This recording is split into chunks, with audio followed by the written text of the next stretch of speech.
Hey, this is Kurt Trout with the next edition of Round by Round podcast, joined with, of course, Nate Rock Corey, of no relations to Dwayne The Rock Johnson, unfortunately. D-Rock, I am A-Rock. And our special guest this week is Filthy Tom Lawlor, of no relation to Robbie Lawlor, who misspells his name. Well, I heard a vicious rumor, that Nate Corey is related to Alcatraz, though. So, I'm not sure if that's true or not. No, that would be Dwayne Johnson. That's related to Alcatraz because he's The Rock. Got it. I'm related to Nick Cage, but I changed my name so I wouldn't get as many benefits when I pursue my Hollywood career. Makes complete sense. Pretty good. That's what Nick did to his father. I mean, my distant cousin. Charlie Sheen is also, Emilio Estevez, right? He's a culprit of that. Yep. This is the mentality of really wealthy people. I don't want any benefits that can come from my family. Poor person, oh hell yeah, you got a discount at Burger King? I'll take that. I'm name dropping. Big difference. Nothing. All right. So Tom, you fought on season 8 of The Ultimate Fighter. You were on Team Mir. Going up against Coach Noguera, and you are one of the few people that are left from that season. You, Bader, and then 2 guys are on a repeat coming back into the UFC. Is that kind of weird that so many people out of the 16 fighters, just you and Bader have been able to stick around the longest? Now, you bring that up like it's an anomaly, but how many guys are left from Nate's season? Oh, you mean the founding season? Well, 9 of us continued, so over half of it stayed on. I know myself. I retired with the UFC asking me when I would like to fight again. So, over half of us had very successful careers. One of us won the title. A couple of us had title shots. I'm not saying we're better than you, but this is statistics prove we show that we are. Okay, well, there's one guy left from my count from season 1 that's still in the UFC. Now, I read that email you sent to me, and in it said season 8, the most decimated season ever. And all I can think is that, Kurt, there's seasons now where there's like 1 guy left. So we have 4 left from 7 years ago. I mean, there's seasons where the winner's not even in the UFC anymore. So to say that's just your short-sighted fanness coming through. He's ignorant. But if you look at the quality of the people that were at 205 in that division, Vinny Magalesh, Krzysztof Sosinski, Elliot Marshall, Kyle Kingsbury, you guys had yourself, Bader, an unbelievable level of talent that I think very few other seasons have had that. I think each one of you guys could have won the 205 division in almost any other season.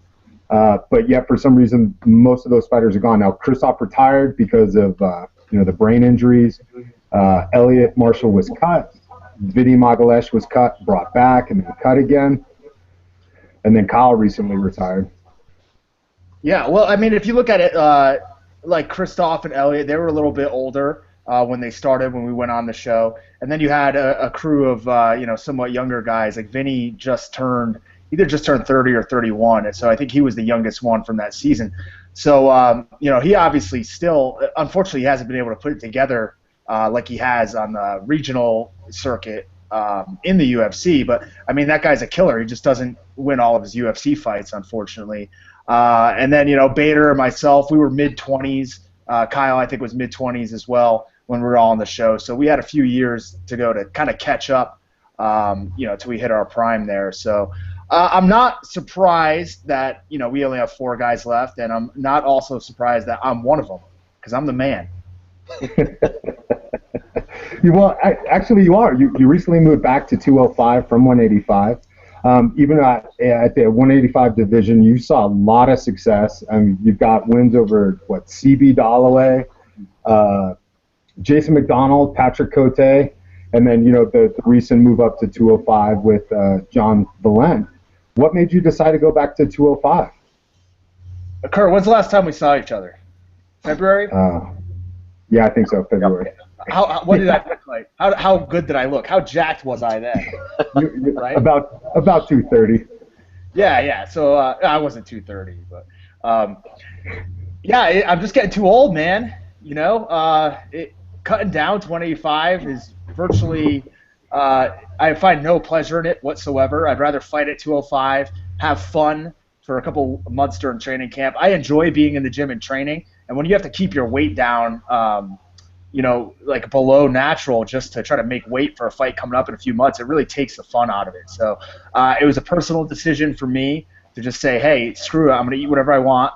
I'm going to fight at this weight, and obviously the power or the size difference didn't play a factor. So I'm happy with the decision. What did you weigh in at? It was like 203, wasn't it? Yeah, I weighed 203, but I cut weight and I just overcut. What do you think you weighed after that night or walking into the cage? 250, probably about 215. I showed up the week of the fight at 215. Like right now, I might be 220, 225. Last week, a week ago, I was 230, but I look like the Stay Puft Marshmallow Man, so I've been trying to eat. I've been trying to hit the gym. I haven't eaten any better, but I've at least gotten back into training, so to try to lose a little bit of that fluff. But yeah, 185 is just not going to happen.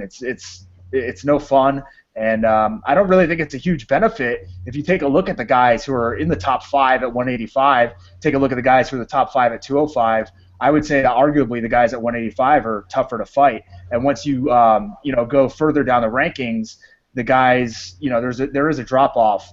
Whereas at 185, a lot of those guys are still killers. Tom, I got to say though, watching that fight, it was not going your way. It looked to me like you were taking some shots, you were having a hard time, and then you landed that beautiful knockout. But up until that point, I was scared to death. And I'm always worried about somebody who's 185, not overly tall, going into this. Yes, Kurt, please. I'm gonna jump to Tom's defense, even though he's fully capable of doing that himself. So it was 2 years off, 2 years of not fighting in the cage, coming off of a knee injury. The timing wasn't there, that rust, and I would encourage anyone to watch that fight again and have it on mute. The only thing that John was really effective with, which was that inside leg kick. The shots weren't landing as cleanly. It wasn't the beating that it appered to that people were talking about. So go ahead, Tom. Is that what you think too, Tom? You think you're awesome? If you have more to add to that, Nate, go ahead before I add in my rebuttal. I was just concerned because you're a friend of mine, and I'm always worried about smaller guys moving up. You have very similar to a Chael Sonnen with power. You've got the takedowns at any time. I didn't see you really going for takedowns, and I thought, my God, this would seem to me that would be the game plan. But his reach was too big. He was too far out to do that. So, please tell me your thoughts. How did you fight? Yeah, if you take a look at the fight metric, and like Kurt said, if you listen or if you watch the fight without the commentary on, you can see a few different things happening. I don't listen to those guys. They have no sway over my opinion. They were feeding the viewer kind of a line that John Vellante was just picking me apart at every second. And if you take a look at the fight metric, I believe it says that he landed 31 strikes. It also says he landed 31 significant or power strikes. So everything this guy threw, he was trying to throw with heat behind it. And about midway through, or about 3 minutes into that first round, if you watch, I can look at his mouth and I can see he's already starting to breathe heavy. And the punches he landed, I would say maybe out of all those shots, he maybe landed 4 or 5 that I can remember that he hit me clean with. Everything else was inside leg kicks. He wasn't putting together combinations. It'd be one big punch. And for the most part, I saw that stuff coming. In my pre-fight interview on Fox, I straight out said that second round is where I was going to win. I thought it was going to be by submission, but when we went back to the corner in between the first and second, basically just said, like, okay, pretty sure he gave away that round, but we know that's his best round, and from now on, it's time to go out there and turn it up. Awesome. So, I mean, it wasn't too far off from what I expected. The first round for him is always his best. In the past, he's fought guys like Fabio Maldonado and beat the crap out of him in the first round and then gassed out. It seems to be a common thing in a lot of his fights. he does pack power in the later rounds, but he slows down considerably. And, you know, moving up to 205, I'm somewhat of an idiot, but I'm intelligent enough to know that my strengths are going to lie with taking these guys deeper into the later rounds and wearing them out as the fight goes on. Because these guys, they're just too big. They use a lot of energy. And the last 2 minutes of that first round, he was whiffing. He was throwing big punches, missing, throwing big kicks when I was out of distance, and you could just see his power meter draining. Do you have somebody in mind for your next fight, or any timelines? Are you clear to fight, or are you injured? How are you feeling? I'll be fighting again in November, or you know, somewhere towards the end of the year. Do you know who your opponent is? I do, but I've been told not to tell. So. Oh, really? So you're a stool. You're a stoolie. You're a tool for the man. That's cool. Whatever. Yeah. I thought you might want to launch it here on the Round by Round podcast with two of your closest friends. I mean, I gave you 2 kidneys a while back. That never comes up. 3, if I remember. They weren't mine. I hope you named your kid. That's whatever, Kurt. So you know, there's a couple of names that we had talked about that we'd like to see based off of that fight matchup styles with you. You know, people that are above John Gallant. Is your next opponent above him in the rankings? Yes, but they're below me. Is it Fabio Maldonado? I only know one Fabio, and he graces the cover of many women's novels. So. And he got hit by a bird on a. That's true. On a roller coaster and couldn't take that. Yeah. I couldn't believe it wasn't bloodier. What kind of bird was it? It was. It's like a seagull, I think. Yeah. All right, so you're not going to say who it is? No. Okay. Can we guess? If we get it right? You can guess all you want, but I'm not going to give you the answer. Is it Mark Coleman? Yeah, I wish. You know what? I would love to fight a legend like Mark Coleman if they can pick him out from wherever he is. He's not the only one. Kick him in the hip. Too soon. Too soon. Hey, so you are going to be a father coming up. When's the due date? Yeah, and how scared are you? October 1st, and I am more than slightly apprehensible. Wait, is that even a word? That's not the right word. Apprehensive? Apprehensive, yeah. Yeah, it's kind of scary. It's kind of scary, but it hasn't hit me yet. I mean, I'm sure both of you guys can attest to when that baby comes out is when it'll, you know, hit me right in the face. Hopefully not literally. As a single father who also was surprised with the good news, yeah, it's terrifying. But when the baby comes out, you can't help but love it, and we'll lead them down the correct pathway, hopefully. Yeah, hopefully. You got any advice for him, Nate? Let the child be themselves. You're going to have things that you love and you want to do. The child may never want to wrestle or do anything athletic whatsoever. You just have to let them find their own way and be encouraging, as long as it's something that's not detrimental. Well, I've already started buying all the pro wrestling dolls and action figures that the baby's been asking me to get, so I'm pretty sure we're on the same page there. You know, I've already got all the wrestling buddies for him and the little Funko Pop figures, so I know exactly what he wants. My only advice is make sure you vaccinate them. Okay. Is that a reference to the nice shirt you're wearing there? Yeah. No, actually, the real advice that I always give, you know, first-time parents is that you're going to have everybody try and tell you, do this, don't do that. And really, it's your path. Whatever you feel is the most comfortable thing to do with your kid, that's what you have to do. And all the other shit doesn't matter. If somebody tells you, like, oh, you've got to keep them in the dark for 40 days straight, fuck that. Yeah. It's whatever it is that you can. Who told you to do that? Who's going to tell me that? Oh my God, there was some news program about it. I don't know how many years ago, and it started Noah Wiley, the guy that was on ER and then on that sci-fi show, Falling Skies. Oh, okay. No, I wish, but no, he apparently when their first kid was born, like there's some idea that the kid's supposed to be kept in the dark for like 40 days, something crazy. Yeah, so that's my advice. Yeah, I won't be doing that. I also heard the best advice is if it's a birthday, taking a Red Robin. Yeah, you can, and then they'll sing you a song. Yeah. Which it was just my girlfriend's birthday, so I bought her a Red Robin gift card. Did you really? Yeah, she You're loves gonna it. get some for sure.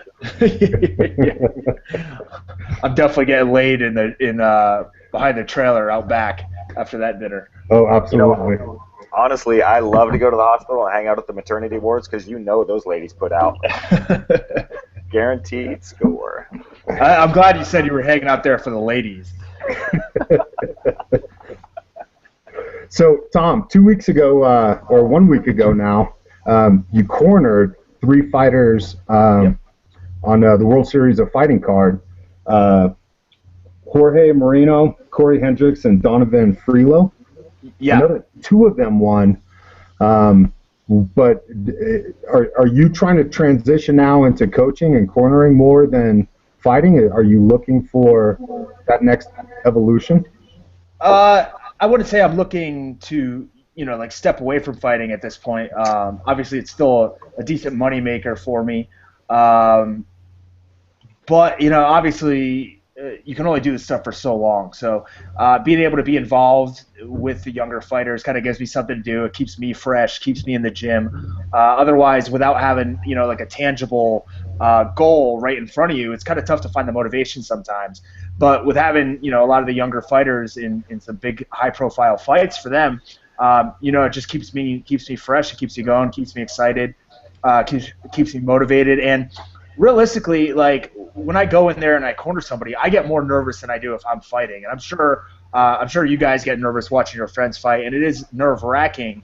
So it's a tough thing to do, but it's so rewarding when you see some of these guys, see the hard work that they put in.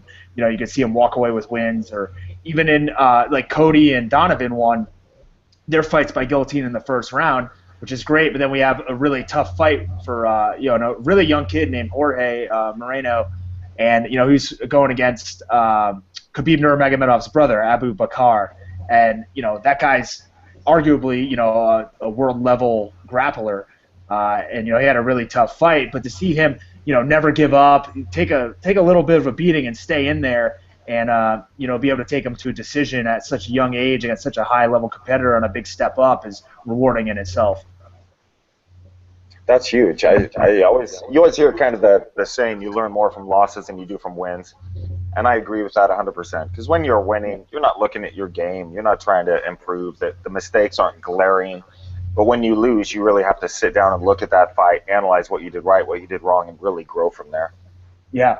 I think one of the biggest lessons I ever learned, obviously, was from a loss. And I fought Joe Dirksen, who, to many people may not be a big name, but this guy was in and out of the UFC. He was around for a long time. Had, I don't know, but maybe close to 80-something fights. And, great submission guy, good all-around fighter. And I went into a fight against him thinking, like, I'm just going to wax this guy. I'm going to walk through him. I don't know. I was at least 5 years younger than him. I'm just going to beat the snot out of this guy. And, I threw everything I had at him in the first round. At the end of that first round, I was just dead. I was dead tired. All I'm thinking is, like, I threw everything I had at him. He stood there, took it, and he still fired back. And mentally, that just it broke me. It broke me down to a point where I didn't know what to do. I was flustered, and I made some mistakes in the cage, and he took over. And realistically, like, as far as poise and being able to control yourself in the cage, that was easily the biggest lesson that I learned. If I had never learned that, I guarantee you there are fights that I've won since that I would have lost. Well, I remember way back in the day when Couture fought Pedro Hizo the first time. And he got him down, took him down, and then just punched himself out. And I think that was the second or the third round. So the rest of the fight, he was just exhausted. And it really taught me a lesson. At that time, I think we were training together just a little bit, but I wasn't cornering him. I actually went to my first UFC cornering Randy for his rematch against Pedro. And we worked a lot on knowing when to explode, what is your maximum output, and then when you get excited and want to peak, making sure you don't go too far to where you drop way down. I always compare it to, and I'm going to age myself here, Excite Bike, the Nintendo game, where you're running the motorcycle and you kept it on full throttle the whole time. It would hit the red, and then you would crash, and you would have to sit there by the side of the road, by the side of the track, while all the other racers went by you. And then you have to rebuild your energy. So I always wanted to keep my fight game Ride in the green. Go up to the red, but then come back down. Not get too excited. Excite bike. Mine was kind of like Paperboy. I'd be chugging along real slow, throw a newspaper at somebody, the dog would come out, come after me. So, very similar. Whatever, anything. Perfect. Pretty much. Well, speaking of the Eagle, Khabib, there was quite an affray that night outside of the cage between him and the Diaz brothers. Do you know the backstory on all of that? And I know the Diaz's ended up getting banned from World Series of Fighting. I don't know the backstory. Unfortunately, I had left because I had to get home to catch that Ronda Rousey fight. And, of course, I get home and I put on World Series and I get wrapped up in the Shields-Paul Harris controversy going on. So, I rushed home, missed out on all the good stuff, and basically it was all for naught because Ronda just tooled that chick. So I don't really know the whole backstory. I do know the next morning I went to International House of Pancakes, and I'm sitting there, and my girl looks at me and she goes, "Hey, what do you?" Yeah, it's very funny. She looks at me and she goes, "Hey, there's some guys just walked in with USA Wrestling shirts on." And I look behind me, and it's Khabib and his crew. So he didn't look any worse for the wear, though. Do you think that fight will end up happening in the UFC now with Nate versus Khabib? I don't know. I mean, Khabib is ranked so far ahead of Nate at this point that I think Nate's at 15 or something. Yeah, I wasn't even sure if he was still ranked or what the case is. But I don't think it makes sense. Basically everybody knows Khabib is the uncrowned champion. I mean, he destroyed Dos Anjos. I think he would have beaten Donald Cerrone pretty handily just based on style matchup. And I mean, well, not even based on that. I mean, the guy, in my mind, he's the best 155er in the world, and there's no doubt about it. So I don't think there's any reason to match him up with Nate at this point. It would be an interesting fight, and I'm sure we'd get some pay-per-view buys, which is, in some cases, it's all that really matters. So I wouldn't be surprised if they make it. I don't think it'll happen. I don't think it makes sense. I think Joe Silva is, I don't know how to put it, above that in some ways. Right. Well, speaking of the Paul Harris and Jake Shields, I think almost everybody knows by now that Jake had accused Paul Harris of eye gouging throughout the fight. And then, were you wearing those glasses? Do you need to get allegedly? A new lens? Allegedly. So, and then Paul Harris hit a Kimura, and Joe Lauzon, did that video showing that he holds submissions a little bit too long, and I guess that Kimura was about a second longer than it should have been. And then World Series of Fighting indefinitely suspended him, which I thought was interesting. They didn't cut him. They indefinitely suspended him, which makes it kind of hard for him to earn a living. And so it's, there's two sides of it. Should the guy be banned from fighting forever, or should he be allowed to fight for another organization? What should happen to Husamar Paul Harris? Nate, you want to go first? Sure. Well, to me, this comes right down to where there is no sanctioning body that oversees all of the organizations. The promotions don't answer to anyone. What they say is essentially law. And it's interesting because here in America, we have due process. We saw that the kid who was the Batman shooter at the movies who, murdered 12 people, or 7 or 12, and then injured another 70 at his day in court. We saw that completely play out. And he's guilty. Everybody knows it, and yet he has to go through the due process. And that may seem like a stretch compared to this, but now rolling it over into other organizations, you have the NFL Players Association, where on tape there was a football player knocking out his girlfriend in an elevator, dragging her out. Allegedly. Allegedly. So how does it play out? The Players Association represents him, gets him a lawyer so he can have his day in court, essentially. And that's just the way these things go. When you have a promoter that doesn't answer to anyone and the fighters have no rights, no say whatsoever, looking at the UFC just passing the big performance enhancement drugs, the fighters had no say in that whatsoever. Or something that really sticks in my mind is when the UFC decided, when Zuffa decided that main events will now be 5-round fights. The fighters had no say in that whatsoever. Zuffa decided this will be more exciting. This is the fight everybody wants to see. So we're going to put on an extra 10 minutes. 2/3 of your working time, we're adding that onto that. Cool. Well, if I'm at any other job, you want me to work 10 hours a day instead of 8, I get a raise. That's how it goes. Not with Zuffa. We are dictating to you, this is the way things are, this is how it's going to go down. And especially with Paul Harris, he didn't get his day in court. It's blatant what he did, but he still deserves representation. Putting someone even like John Jones, the UFC did not cut John Jones. Gets in an accident, flees the scene, they find drugs and all sorts of stuff in his car. They don't cut him because he gets scooped up by somebody else. They put him on indefinite suspension, and that is it's just wrong. It's morally wrong. And when you look at someone like Kung Lee, when they did the botched drug test of his in Macau, the UFC just says, we're going to suspend you for a year, puts out all of the results and everything like that. When it was proven that the test was complete bullshit, who does Kung Lee have to go to? The sanctioning body for MMA, the governing body for MMA, athletic commission that covers all of MMA? No. He had to go to Zuffa, to Dana White, and say, you screwed up, I want you to clear my name. And Dana's response was, we know you're guilty, we want you to admit it. And Kung Lee said, no, I'm not. So the UFC, Zuffa, quietly rescinded their suspension of Kung Lee. But now Kung is so pissed off at his treatment of his name getting ruined like that, he has no desire to fight for Zuffa ever again. But they won't cut him, because they know if he does, he'll go fight for Coker at Bellator or World Series of Fighting or something like that. And they don't want to lose a dominant fighter to another organization. So I'm very much for, right or wrong, Paul Harris, in my mind, doesn't matter. He needs to have his day in court. There needs to be actual specific requirements. You do this, you get that. Not the promoter's in this kind of a mood, so he's going to treat you this way. It makes no sense whatsoever. We've seen the double standard throughout Zuffa's tenure or other organizations. I think Paul Harris blatantly eye-gouged Jake Shields. I think he held the submission way too long, which he's known to do. This is not his first time, but still, he needs his day in court. He should have rights, which he does not have. Go.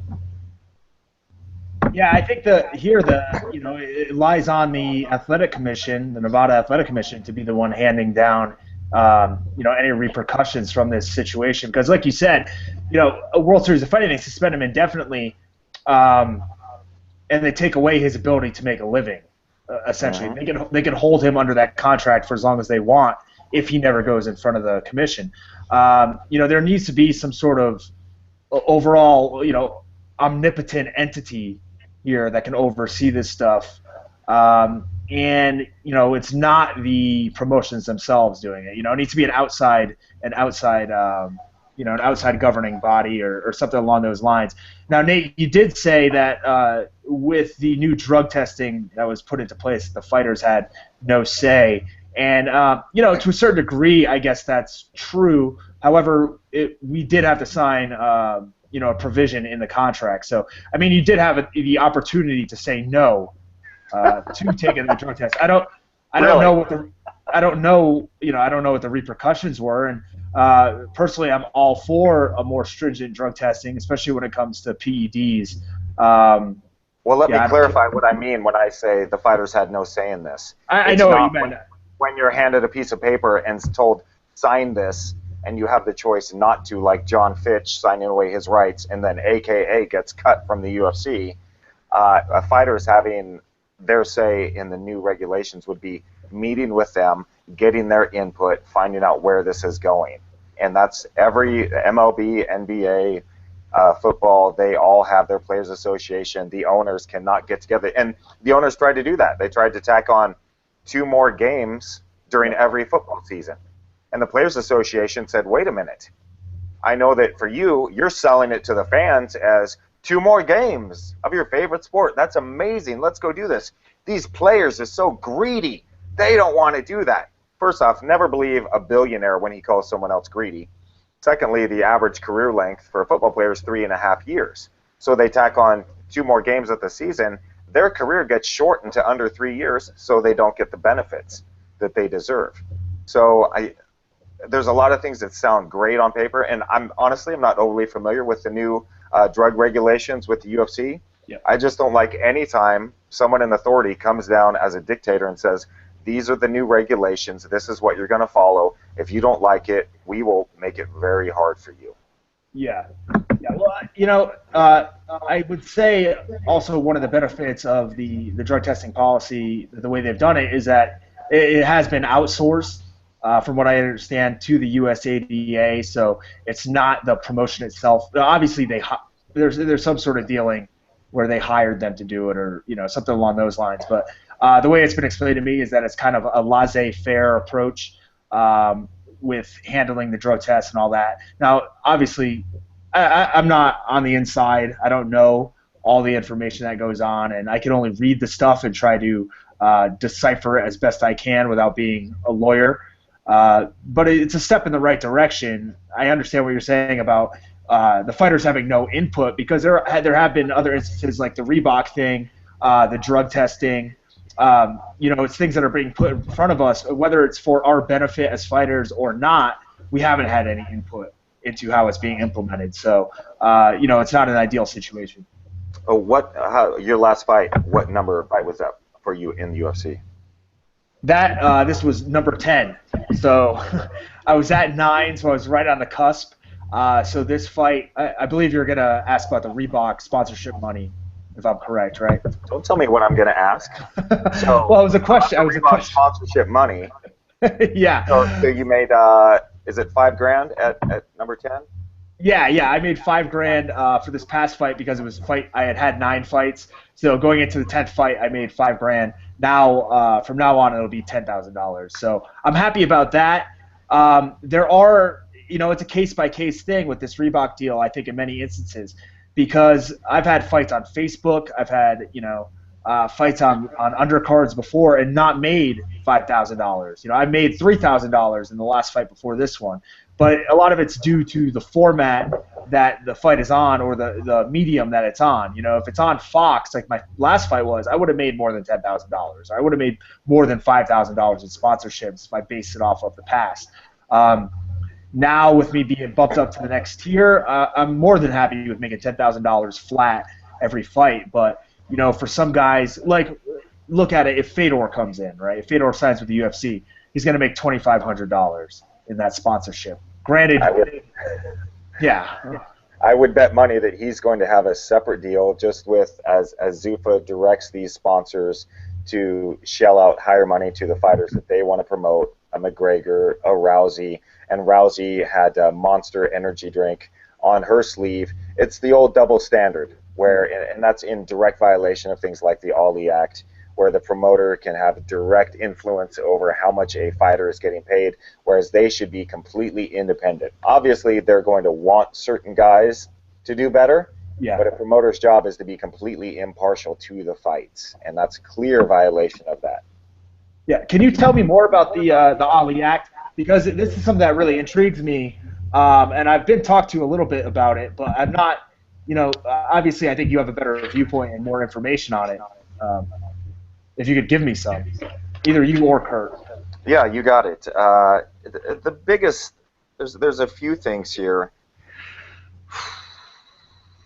It's the act imposes a 1-year limit on promotional rights that a promoter forces a boxer to provide. So such as a promoter saying, unless you give me options for this future bout, you don't get to take this fight. So essentially locking fighters down, keeping them from being able to fight in other organizations, having a legitimate ranking of the fighters, one that we know is clearly not true when you see McGregor fighting the number 11 guy and jumping up to number 2 for that, disclosing the rankings, disclosing how they made that. The biggest one that I get really hung up on is conflict of interest. Promoters are barred from having financial ties to the management of a boxer. And again, that goes into that the promotion is supposed to be completely impartial. Yeah, how does something like that, actually, I'm not even going to cut you off. It's all about you, brother. You're the guest. How does that tie into something like, obviously pay-per-view points? Because that's a big determining factor in how much money the fighters like Ronda or the other main eventers make. And, Zuffa obviously would have a vested interest in that. despite if the Ali Act was in place. So, like, they could pump more money into marketing certain fights and do better off of that. So, how does that play in? Is there any, you know, any issues with that? Like, do they have to promote everything at a certain level, or No, I anything? don't think so. I think that those are clearly two completely separate things. Yes, you Okay. can have a contract with a fighter that pays them X amount of dollars, gives them pay-per-view points. That information has to be very clear. My dream would be every fight you're renegotiating your contract. You're not locked into an 8-fight contract. And I see that all the time. Fighters saying, oh my God, I just signed an 8-fight contract with the UFC. My response is always the same. That's sweet. So if you win 5 in a row, you Yeah. get a big raise? Oh, well, no, I get what's locked in. Oh, well, you could leave at any time, right? If Bellator comes along and wants to pay you twice as much, you can leave? Well, no, I'm locked in with UFC. Oh, well, at least they can't cut you for losing 5 in a row. No, they can cut me whenever they want. Oh, okay. So how is this a big deal? And now you've lost 90% of your money through sponsors? And it's interesting talking about the sponsors. Going back to that, you talk about, yes, losing money on Facebook fights, on Fight Pass fights, losing sponsorship money. To me, that's very much the promoter is setting those things up. And I don't even really care with that so much because that's just the way they're trying to expand their brand, that type of stuff. But when you intentionally kill the sponsorship market by putting these fights on the underground so other people aren't seeing them, and then taxing the sponsors, you have to pay 50 grand to the UFC to be a short sponsor. You have to pay 100 grand to be a supplement sponsor to a fighter. It goes directly to the UFC. How many of these sponsors had the money to pay the UFC $100,000 and then still have enough money in their budget to sponsor the fighters? You wiped out 90% of all the sponsors, so now you're left with 4 short sponsors, Tap Out, Venom, whoever it may be. They have their yearly budget. Once that budget is gone, you call up Tap Out, hey, I've got this fight coming up. You've always sponsored me in the past. How much can you give me? Sorry, our budget is done. We'll give you $250. We'll give you a pair of shorts. And if you don't like it, you can't go anywhere because we control the entire market. Yeah. A fighter that we know, and I'm sure I've probably preached this to death, was sponsored by a short company, and his last fight with them, or 4 or 5 years ago, made $12,500. His most recent fight with them, he made $250 because the sponsorship market has died because of this. So it's essentially Zuffa is starving the fighters and then giving them a piece of stale bread, and the fighters saying thank you because they're starved. My solution to this would be give them an opt-out option for Reebok. If it's truly about the fighter, you're going to fight on a Fight Pass, you're going to be on an undercard. Man, I don't have any sponsors. Give me the Reebok money. That's more than I would make otherwise. Now I'm going to be fighting on the main card. I can either opt out of Reebok, or I can give them complete control of my uniform for the fight, or I can give them one spot on my shirt, and we can negotiate like it is a free market, very much like Manny Pacquiao did in his most recent boxing match, where he made $2.5 million just off his sponsorships, or tennis players, or golfers, or basketball players in their shoes. It's pretty simple. There's a lot of solutions out there, but we know that that's not really what the UFC, what Zuffa is trying to accomplish. But this seems to be going across a couple different of the sports. There was that story that just came out of Nick Simons, who was supposed to go to China, compete at some track and field event, and he was essentially told you can only bring Nike gear, and that's it. So even if you're just sitting around at the hotel, you're supposed to be in Nike gear. So he, of course, says, no, I'm not going to do that, and they cut him from the national team. So I don't think this problem is indicative to just the UFC. There's also the stories with Michael Jordan in the NBA. He wouldn't wear a specific shoe. He wore his shoe, but then of course Nike was more than willing to pay the fine because they were making hundreds of millions of dollars off of that. But it seems like all these organizations are really trying to be restrictive to what athletes can and can't wear. Of course, because it benefits them directly. Companies exist to make money as much as they possibly can, and they view the fighters or the athletes as replaceable entities. We built you, we can destroy you. Nate, do you think that that the UFC would have employed this, the previous sponsor tax if Affliction hadn't kind of cheated the system a little bit there. I mean, because if you take that into account, I understand business-wise why the UFC would impose the sponsor tax. I mean, Affliction was all over their shows, and then comes out from underwear and starts running these shows. Now, granted, they had the worst business model ever of just spend as much money as possible and then fail. But do you think that they would have had the sponsor tax without that whole deal? I love that question. I love it. Uh-oh.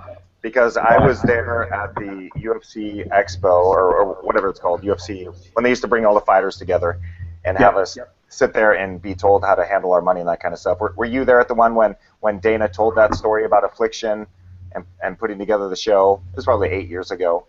The only thing I remember from these was the night before. Who was the wide receiver they brought in to talk to us about how to? God. I don't recall because I went out. I showed up in the morning, Saturday morning, got my gift bag, signed in that I was there, pretended I got a phone call, and went back up to my room and watched TV all day. But so to answer your question about Affliction, Dana told that story. He said that because Affliction built their brand off of us, off of UFC, it's kind of dark to see you there, Tom. And so they put together, so they decided that to make sure that no other clothing company could do that, they were going to impose this sponsorship tax. How does that work? So if, let's say Nike decides that they want to sponsor all the guys in the UFC and they pay $100,000, is that going to restrict them from forming their own Nike Fighters Association? No, it's not. My belief is that the sponsorship tax came directly from Tap Out sponsoring the UFC. So you see the Tap Out logo all over the cage, on the posts, on the mat, and then you'd have other shirts companies coming in and sponsoring the fighters for $5,000, $10,000, $15,000, whatever it is. So Tap Out is saying, I'm paying you, Dana, millions of dollars to be the sponsor for the UFC. Yeah. And then the fighters are coming in and we're getting undercut. So how can we wash out all of these smaller sponsors? And they said, well, shit, pretty easily. We'll just tax these guys, and that will wipe out 90% of them. If it was really, in the whole Affliction deal, I find it incredible that Affliction goes away because Barnett is fighting Fedor. Barnett fails a random drug test, apparently. And there is a bylaw in the Nevada State Athletic Commission. If your main event tests positive for a drug test, you can cancel the entire show without any penalties. Or you can actually put the show on, because it's a big deal. There's been a lot of money invested in this. So Affliction gets this positive drug test with Barnett, cancels the entire show. That's what they decide to do. One of the biggest heavyweight matches of all time. They canceled the show within days. Affliction is back sponsoring the UFC. How does that work? Is Dana that forgiving? When he gets screwed over by somebody like that, does he say, well, it's just business, let's just work together? No. You can't even find Frank Shamrock on any of the UFC DVDs, anything like that. He has his own agenda. If it really was the case that Affliction, that they said, man, we got to make sure Affliction doesn't do this, that we don't build up any of them. Zombie Cage Fighter wants to sponsor all of our fighters. We're worried that he's going to put on a show in direct competition of us. Sign this contract right here. Any sponsor of a fighter in the UFC is legally forbidden for putting on a show, an MMA fight that would directly conflict with the UFC. It's that simple. You want to sponsor a fighter? You can't put on shows. Sign it right here. Everything else is noise. Everything else is propaganda. It's confusing. It puts together half-lies with half-truths to really confuse people. Oh, yeah, I remember Affliction. Yeah, they were doing that. They were really big. That makes a lot of sense. No, it doesn't. Not when you really break it down. That's my thoughts. Hey, Tom, I have a couple questions for you over the sponsorship. One, with the Reebok deal, does Reebok cut you the check, or does it come through the UFC? Don't know. I'll let you know when I get it. And so did you sign any type of a contract with Reebok? No, which was I was a little surprised because we did have the provision for the new drug testing policy, but there's nothing in there that was sent after the fact with Reebok. I believe there was something in the contract previously that tied us to uniforms or whatever they're referred to as. They're not uniforms, but Of course not, because employees wear uniforms. Yeah. And contractors don't. They were out. Okay, it tied us to some sort of outfit. Right. Well, as soon as you find out, please let us know, because I'm curious how that is structured. Yeah, my guess is that it comes straight from Reebok. That's how I understand it, but I could be completely wrong on that. Like I said, there's been a lot of changeover too in the front office, and just little stuff with the way that the events are run. There's just new faces everywhere, and I'm not really quite sure who to ask what questions or where people are coming from in the backstage anymore. Before, you could always go to Bert and he'd be able to find out that answer for you. Now there's no central authority that you can go to find this stuff out. So there's a lot of different avenues, and I'm not exactly sure where to even start in some cases. It is a little bit, I'd say, more like a business-like atmosphere in the back. I would say more professional, but that doesn't always translate to getting things done. Because one of the things that I'm curious about is the tax liability on a Reebok check. Because if you're required to wear a specific uniform in the cage, and law enforcement, fire departments, nursing, they get a certain amount that they can spend per year on their uniform. Yeah. And if this is coming from the uniform company, I'm just curious as to, because let's say you fight 4 times this year, and at 10 grand, that's $40,000. Clearly puts you up in a higher tax bracket or a separate tax bracket, and it doesn't go to the LLC. Just I'm curious as to what the structure of that would look like when it comes time for paying taxes. My guess is that'll get taxed on it. I mean, that's what I anticipate. I anticipate that I'll be paying some sort of tax on it. Because it's not like the LEOs or firefighters or whatever. We are independent contractors. We're not employees. So I believe that essentially somewhere along the line, I guess it comes down to us choosing this profession and us choosing to wear these uniforms. Because I do actually, and I could be wrong on this, but I think you can wear blank stuff to the cage and just not take the Reebok money. But I could be wrong on that. Like I said, there's a lot of weird stuff going on. I'm not quite sure who to ask what questions, but I could be wrong on that, but maybe not. All right, my second question is that do you get any type of a perk or payment for the more Tom Lawlor kits that are purchased? Do you receive a back end from that? Yeah. From what I understand, I think it's 20% of those kits that are purchased. Now, the biggest issue to me when it comes down to stuff like that is that at the event, like say in this past event I fought at in Chicago, there's not one Tom Lawlor jersey there for sale. The only ones that they had were Misha Tate jerseys. So I have friends that would probably not buy the fight kit otherwise, but after that fight, they're thinking like, oh shit, they're all pumped up, they're excited. They like went to the Reebok thing to check it out so they could buy them, as a memento of the occasion, I guess. And of course they don't sell them. They just have the blank ones, or you could have bought the Misha Tate fight kit. So I think they're missing out. Now, granted, for them to have all the different jerseys there for the different players, I don't know, maybe it costs more than they would make in the long run, but it does cost us to miss out. I don't know. Nate, you seem to do you have some inside info, or I don't know shit about clothing, so I don't know about storage fees and stuff, but being that I am the head of my own international LLC based with Zombie Cage Fighter, I'm sure it's available at zombiecagefighter.com. Oh, that's a very lovely one that you have there. That's nice. My favorite one. To manufacture shirts, especially on the grand scale that Reebok is at, they could very easily provide name jerseys, name shirts for every single fighter there. You could actually, and this is no joke, I've been at places where they've done this, you could have your lame-ass looking Reebok UFC jersey, and you could just have a screen print made of every fighter's name that you like, You order a Tom Lawlor one, they put the shirt down, they screen your name on it. 5 minutes later, you have a Lawlor shirt right there.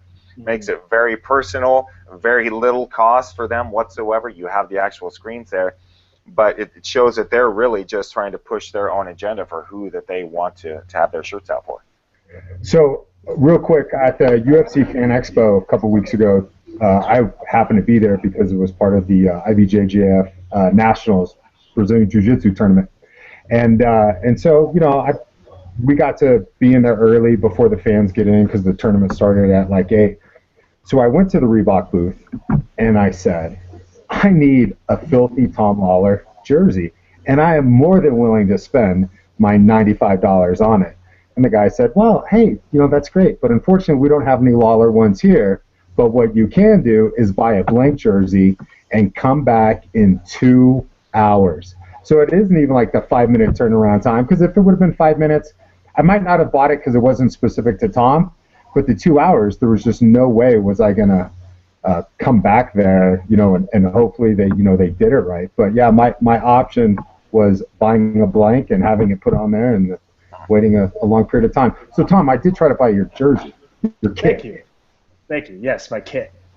Well, what amazes me about the whole thing, and you look at the jerseys or the outfits that the fighters are wearing, huge front and center, UFC, big Reebok. The fighter's name is on the side around the back. You don't even know who these guys are anymore. Along with there's no more personality. And Tom, that leads me to how disappointed were you that you couldn't dress up? I heard you wanted to dress up as Conor McGregor and come out for your weigh-ins. And man, in all honesty, you're one of the funniest human beings I know. I think your timing, your dry sense of wit is amazing. You may be a simpleton on occasion, but you play it off really well.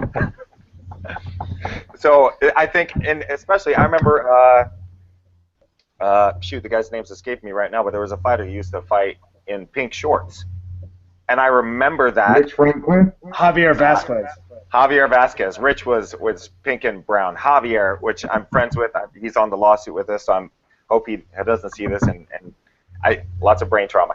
But anyways, I remember seeing Javier fight in pink shorts, and here we are 15 years later, and I still remember that. If you don't have the personality, and that's always been the rub that the UFC has said, you can market yourself any way possible, well, other than using pictures from the fights or video from the fight, you can market yourself like crazy. And now, once again, they pulled the rug out from underneath you, and that was one of the big things that people loved about you.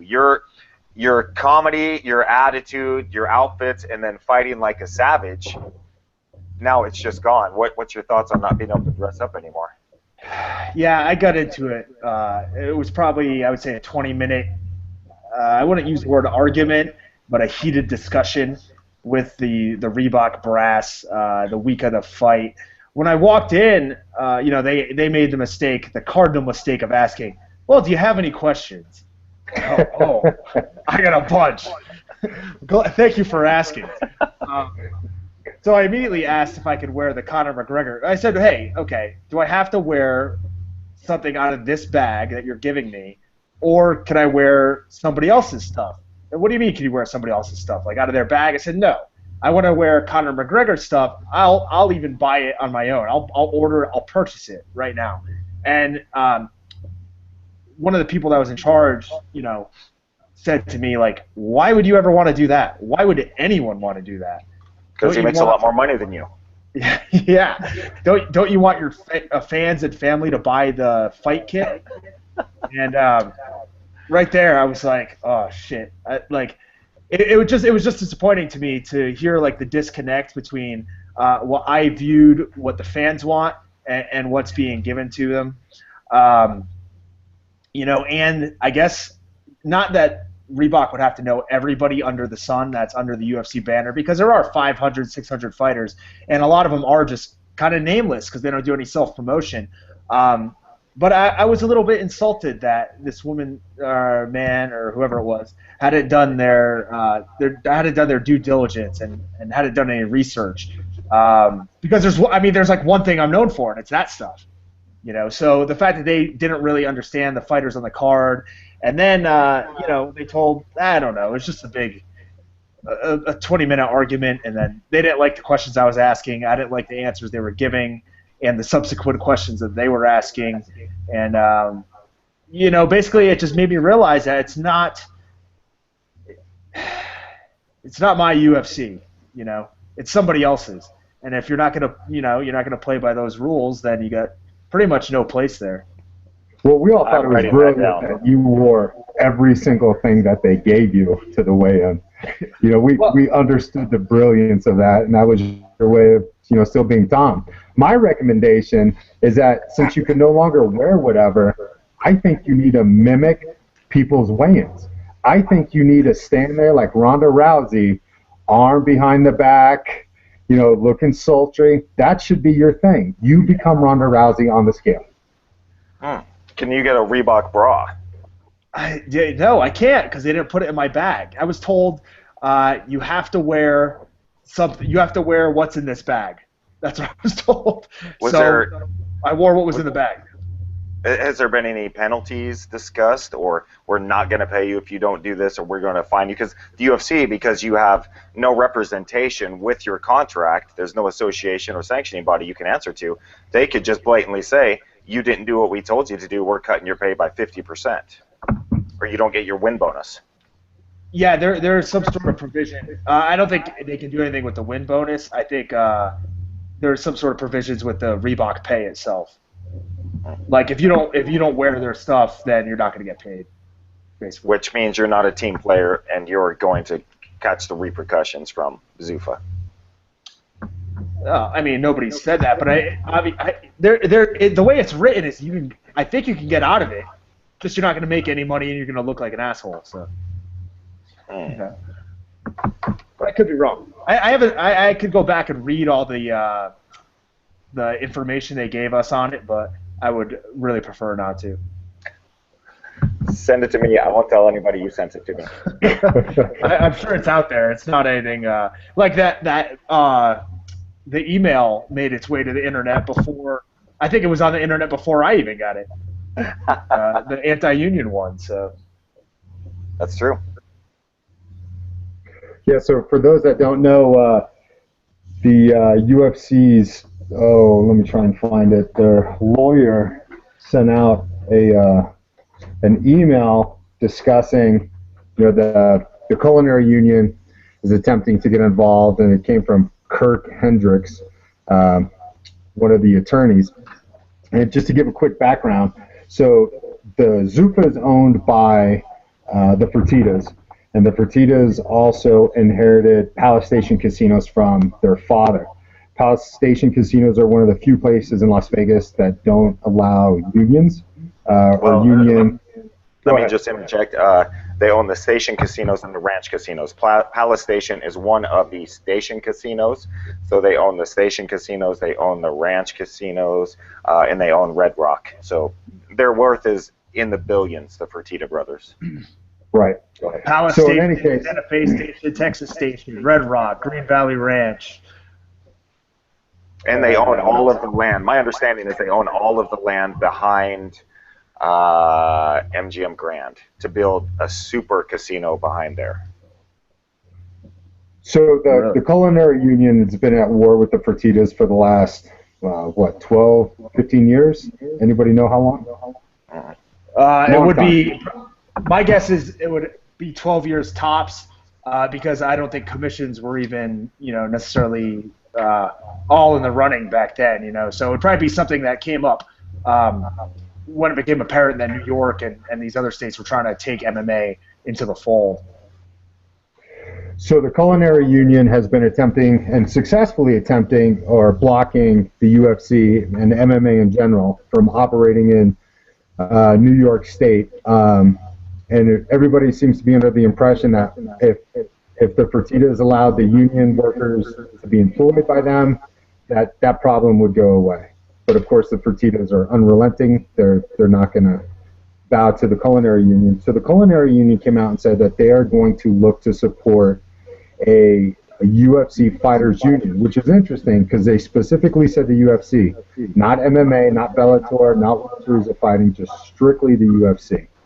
And so, question for you guys is that it's clear what the culinary union's interest is, And it seems like they're more than happy to use UFC fighters as a tool to accomplish that goal. And I would be willing to bet that they screw you over at an opportunity. As soon as they're presented with what they want, your needs and interests, I think, would go right out the window immediately, just based off of how they conduct themselves in general. The culinary union, not that the Fertittas are in the right or Zuffa's in the right. What are you guys' thoughts? Go ahead, Tom. I mean, obviously, Nate, you're going to have a lot more information on this stuff than I do because I'm, clearly on the outside looking in. My issue is not with unions. Okay. Do I think unions are good or, could they be beneficial? Yeah, of course. Do I think associations could be good and beneficial? Of course. Do I think in an incarnation, including the culinary union, being organizers of it, then it makes me think a little bit differently just because of their past history with the way that they've tried to keep mixed martial arts out of New York. And at no point do I remember seeing the culinary union state that the reason that they're, trying to put the kibosh on it in New York is for fighter safety or anything like that. It seems like it all boils down to the station casinos not using the culinary union here. And my girlfriend's actually a part of the culinary union. I think it's the same one. I could be wrong. Maybe the bartenders union is separate from them. But if the station casinos opened up to these unions, it would actually be a benefit because more jobs would be open, for her. So in some ways, I'm not opposed to it, but I am opposed to them, kind of dipping their hands into mixed martial arts, and it's something that they've tried very hard to, keep from growing in some ways. My dad was, I don't know if it still is, I don't know how this works, but was a member of the Teamsters through UPS. So, and I know that he's got great retirement, great pension. Still makes really good money even though he's out of the workforce. So that stuff is very appealing to me as a fighter when it comes to the Teamsters. Well said. Thank you. You have nothing else? Come on, Nate. Oh, did you want me to talk? Okay. Yeah. I'm trying to educate myself on here, to be honest. I'm trying to find out more about this stuff so I can make an informed decision and not just be, one of these fighters that's sitting around just making shit up off the top of their head when it comes to these parts of the fight game. Well, yes, you are very correct. The Station and Ranch casinos are one of two owned casino conglomerates that are not unionized in Las Vegas. So the culinary union. What are the other ones? It's all Fertitta owned, and then there's one other right on the strip. It's a big one too. I just can't think of the name of it, but it's owned by some very old dude, very anti-union. So it's just really those two owners keeping the unions out of their casinos. So yes, the culinary union is fighting tooth and nail to try and get the union into those places. And it's interesting because all owners, whether it's a football team owner, baseball team owner, casino owner, whatever it is, they all kind of follow the same formula when they're presenting these things. First off, it's always confusion. They're going to try and mix up the issues, like with the letter that went out to all the fighters saying that we're looking to form a union, and oh my God, look at how stupid these guys are. You can't form a union, you're independent contractors. Well, first off, I'm working towards an association. I am actually trying to head up or be a part of, not necessarily head up, but be an instrumental part of forming a fighters association. That's MMA-FA, Mixed Martial Arts Fighters Association. We're not called MMA-FU, although that would be kind of appropriate. We're not trying to get together a fighters union. It's just an association, just like in football, in baseball, in basketball. We have never said we're trying to form a union. That's just confusion, and that came out from the culinary union and their statement. Now, clearly, the enemy of my enemy is my friend. So the culinary union has their bone to pick with the Fertittas. They're going to try and attack them any way, shape, or form to get what they want. That's business.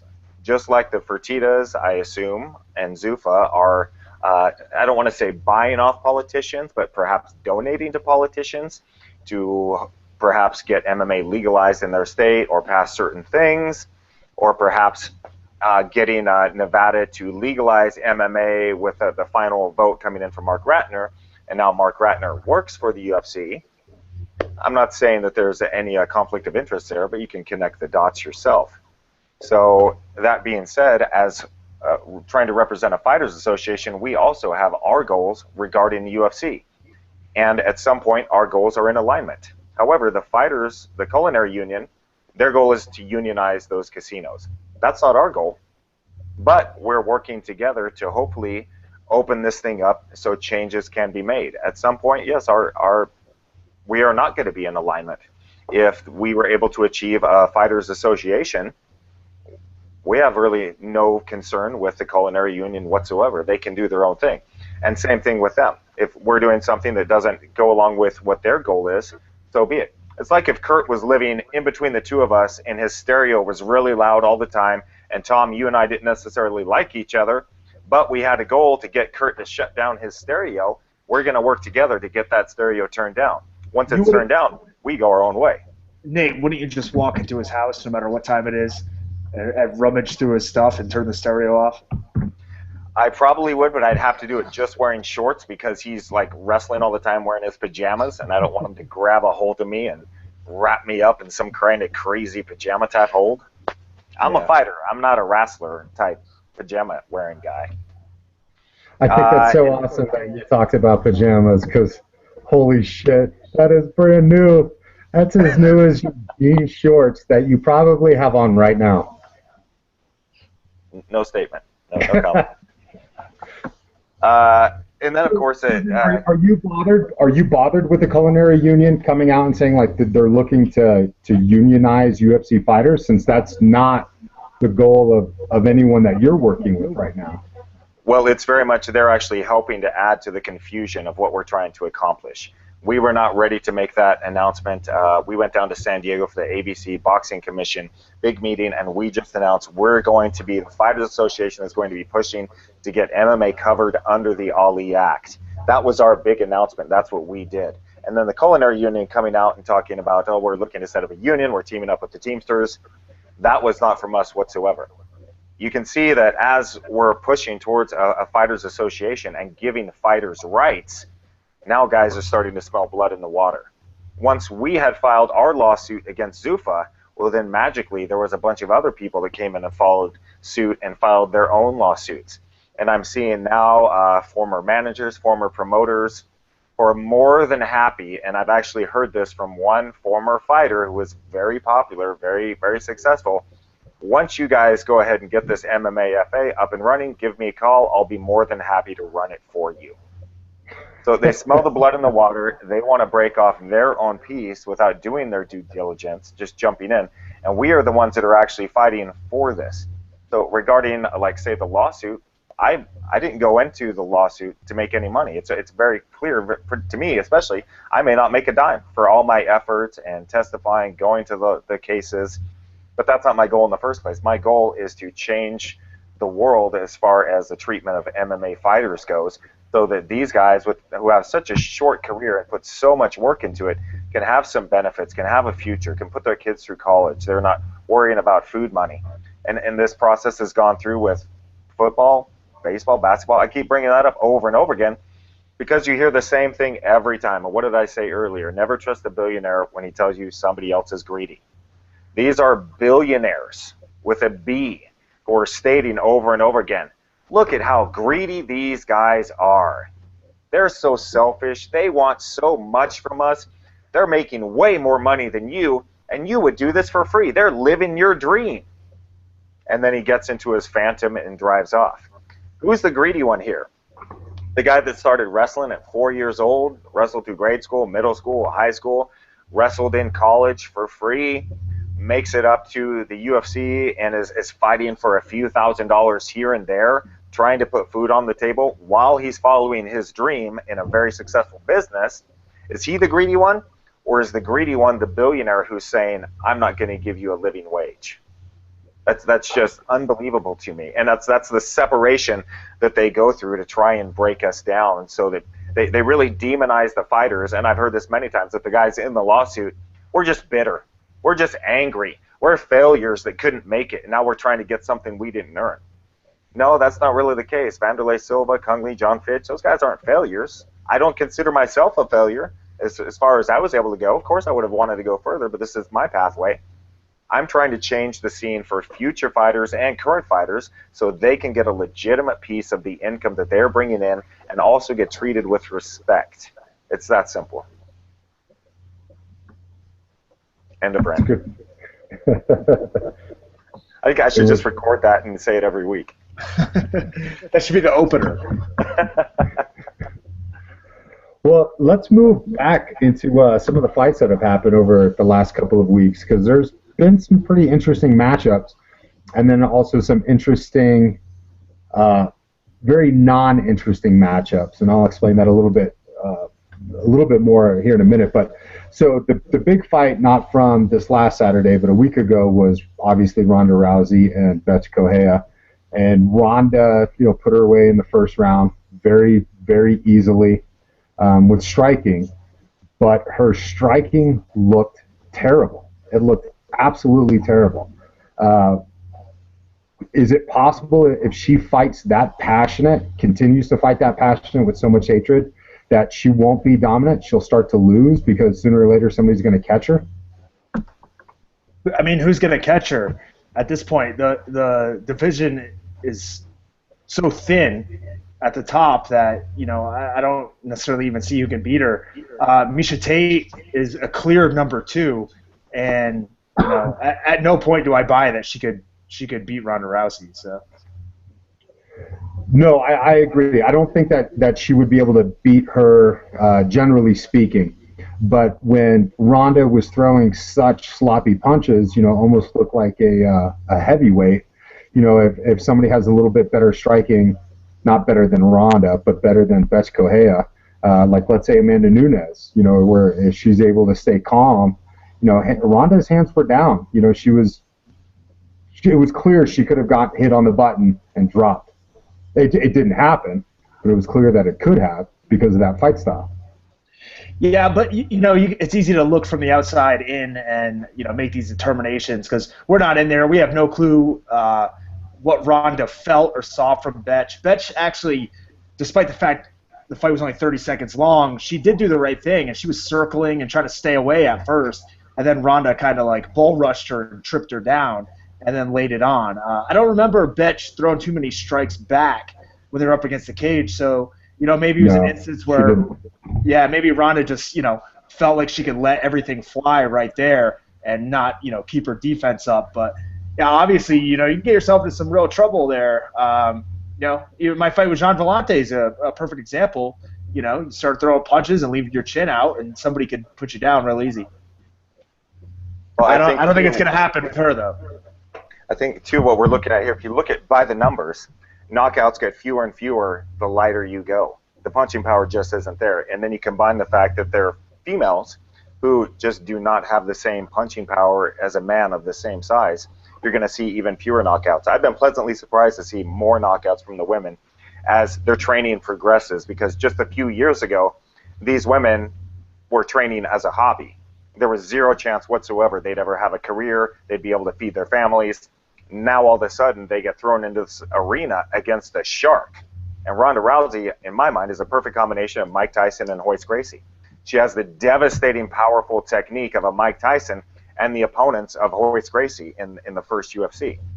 She is so far above and beyond anyone in there, and especially being so great at judo.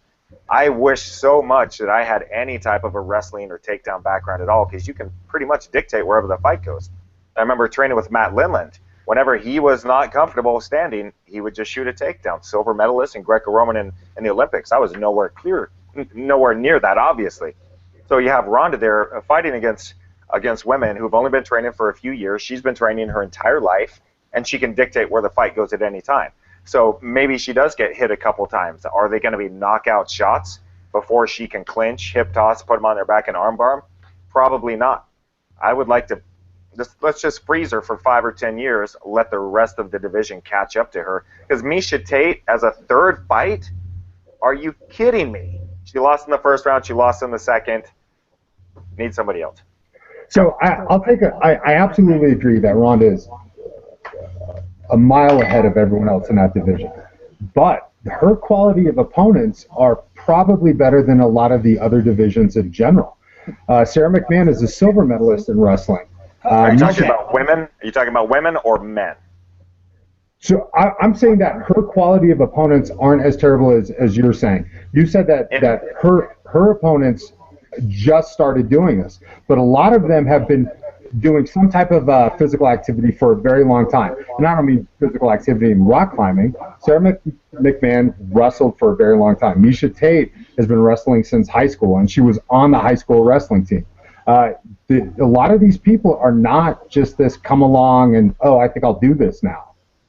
Yeah, but a high school wrestler compared to a bronze medalist in the Olympics for judo, huge difference. Yeah, but look what she did to this silver medalist in wrestling at the Olympics. But Kurt, let me throw this in there. Wrestling for women was first contested in 2004 at the Olympics. So we're talking about a really young sport when it comes to the international stage. Judo is, and I could be wrong, but it's up there with soccer for having like the most competitors worldwide as far as participation goes. So female judo has been around for a lot longer than female wrestling has. So right there, you're going to have a larger talent pool to already draw from. Female wrestling's only picked up in popularity even here in the U.S. over like the past few years, not even since 2004. So to me, if you look at the quality of athletes at that international stage, judo is still so far above wrestling because it has a long head start above wrestling. So it's a silver medalist in wrestling at the Olympics for females isn't comparable to even a judo bronze medalist. I mean, look at Sarah McMahon this past weekend. She got taken down, right? I mean, she got destroyed. Yeah. So with Ronda, so your guys' contention is strictly that she's above everyone else in her division. Like nobody's even close. And with that, does she even belong in a pound-for-pound ranking? Ranking. What was that? A pound-for-pound ranking? What'd you say? Ranking. A pound-for-pound ranking. Cosby joke. Oh, man. I was told not to Does make she any more deserve Cosby it? I don't jokes, so I had know. to throw that in. I don't know if she deserves that pound-for-pound ranking. It's tough to say. Like, I mean, she's destroying the best people that they put in front of her, so it's not her fault that she's so much better than everybody. But, I mean, she is fighting a 135-pound woman. So, a lot of times heavyweights don't get the pound-for-pound, like, respect that they deserve because there's not as many – the competition isn't viewed as being as heavy at heavyweight as it is in the lighter weights. But you kind of have to lump Ronda in with the heavyweights at this point because, like – there's just not the wealth at the top of that division like there is in some of the other ones. So she deserves to be in that top 15, but I don't know what number she is right now. She's four right now. Yeah, see, I don't know if she's so dominant, but I wouldn't put her that high. Maybe 7, 8, 9, somewhere in there. No, I think your legendary status should be set on who you're fighting. I mean, Muhammad Ali, Frazier, Foreman, we remember those fights because they were grueling wars. Muhammad Ali didn't go out there and knock out Foreman in one round or Frazier in one round. No, they cemented their status because these were the best guys in the world versus the best guys in the world. Yeah, well, we're still talking about Mike Tyson though, and he was fighting the best guys in the world, but they weren't at his level. So yeah, but they were also boxing's been around for over 100 years. Yeah. So these were the best guys that have been developed for 100 years that happened to be right then and there. Yeah. So his technique was just so overwhelmingly devastating, and I think again that's the same thing with Ronda. Her technique is so overwhelmingly devastating, especially with judo, where she can dictate, I'm going to box until I don't want to box anymore, then I'm going to take you down, and then I'm going to work you over here. And then the opponents of Hoyce Gracie. You got guys that have people that have never fought this, and a silver medalist in wrestler. We've seen gold medalists in wrestling not be able to make it in the UFC because they can't transfer those really dominant skills into actual fighting. The lead leg's too heavy, so it takes a lot of shots. Plodding forward, they don't have the light footwork. So to her credit, she's really brought everything together. She just doesn't have the opponents, I feel, to really cement her legendary status at this point. which brings up the Cyborg conversation. Should she fight Cyborg, and how should she fight her? Where should she fight her? In what way? Tom, what do you think? Well,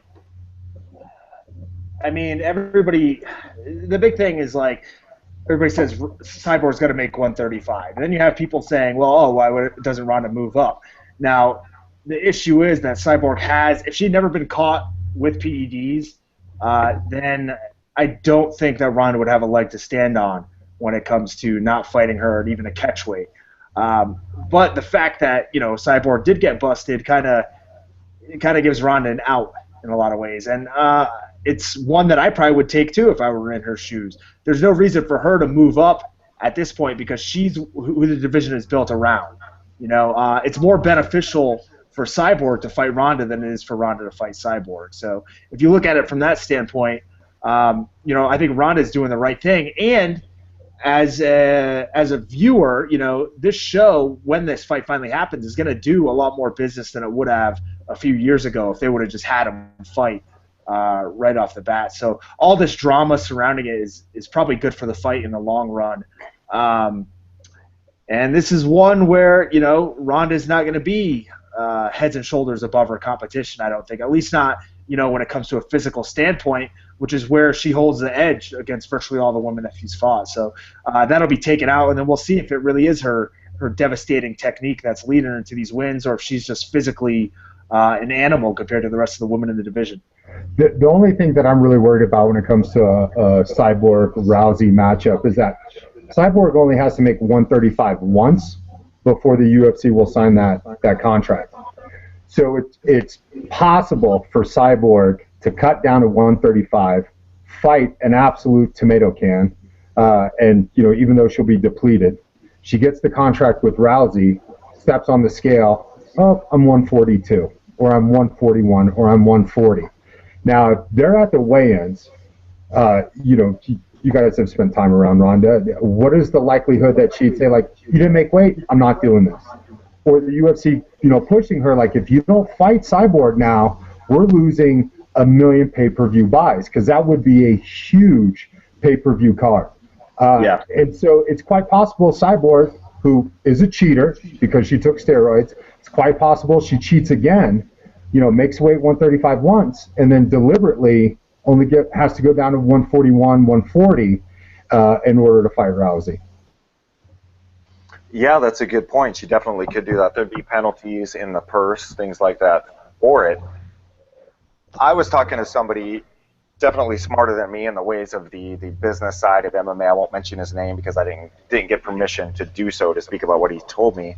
But he made a really good point that really kind of opened my eyes, because I was very loud that Ronda Rousey is the champion. You want to fight the champion, you meet her at her terms. She doesn't go down to your level. She doesn't have to go up in weight to meet you, and especially, again, like you said, because Cyborg got caught with PEDs. And then the person I was talking to said, look at Pacquiao. Look at Mayweather. They didn't get their title and sit there and have all the tomato cans that they'd already destroyed just sit there and beat them all. Look at how many titles that they won by moving up in weight. Over and over again, they'd clean out a division, they'd go up. They'd clean out that division, they'd go up. They'd get 5, 6, 7 different titles, always moving up because they were so good and so devastating. To really give them a challenge, they had to give up another 3 pounds or 5 pounds or whatever to keep moving up. And when I heard that, I thought, you know what, that makes a lot of sense, because Rousey has decimated her division. There's not a woman in the world at 135 that can touch her. So if we're going to get a real challenge, she needs to move up. I would suggest a catch weight at 140 or 145, whatever it may be, whatever's agreed upon. That catch weight would then, it would make sure Ronda remains the champion at 135. Her title's not on the line. It would be a super fight, and it would answer that question. And the words super fight carry just as much validity or excitement for the fans as does a title fight. Even more so, because now her legacy is, even if she lost, yeah, I lost, but I was out of my weight class. I went up to meet someone who wouldn't come down to meet me as the champion. So I feel she's a winner either way.